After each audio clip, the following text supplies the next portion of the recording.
Wow!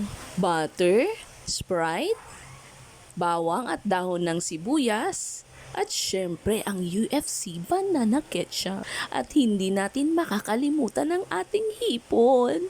Ayan guys, niready ko na lahat. Naka-Miss and Plus na. Tara, simulan na natin. Nagsimula na nga pala ako ditong magpainit ng maliit na kawali natin. Syempre, konti lang ang hipon natin. At inilagay ko na ang ating butter. Pagkatapos namang malusaw ng ating butter, syempre isusunod naman natin ang ating garlic. O diba? Huwag niyong lalakasan ng apoy, baka masunog yan. Haluin nyo lang ng bahagya at isusunod naman natin dito yung dahon ng sibuyas. Syempre wala naman tayong ibang gulay na ilalagay, kaya damihan na lang natin. Pero huwag kayong mag-alala guys, baka isipin nyo kasi iba na yung lasa kapag masyado ng maraming dahon ng sibuyas. Ay hindi po, ganun pa rin yan. Bagkus, lalo pa siyang sumarap. Ayan, inilagay na natin ang hipon at halu-haluin lamang hanggang mabaliktad din natin ang kabila at maluto na silang lahat. Nako guys, habang inahalo ko ay ang amoy ang bango-bango, sarap sa ilong. Ay nako, ang garlic at ang butter talagang nagpapasarap sa shrimp na yan. At syempre mas gusto ko yung lalo pa siyang sasarap. Ayan, nilagyan ko din siya ng kaunting Sprite at syempre ang ating ketchup. Ay nako guys, kapag ganitong klase ang luto ang ginawa nyo sa hipon nyo, ay nako, hindi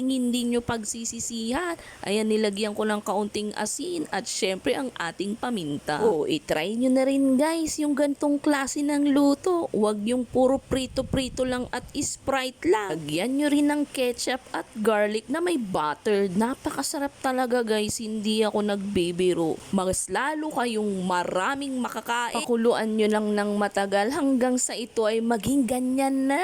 Ayan, tingnan nyo guys kung gaano siya kasarap. Ay nako, ewan ko na lang kung hindi kayo mapadami ng kanin. Syempre guys, paalala ko lang ha, kung ikaw ay may alta presyon, bawal yun sa'yo. Kung gusto mo namang kumain, ay patikim-tikim lang. Huwag pa susobra, lalo na't sa kanin. Alam nyo naman kapag sobra, ay nakakasama na. O yan, hindi ba? May natutunan na naman kayo kay Aling Wilma. At ayan, chiren, luto na guys. Kailangan na naman nating kumain. At nang magkaroon ng laman ng tiyan, ay yan ang sarap guys. And don't forget to sprinkle with onion leaves on Toray. English yun ha.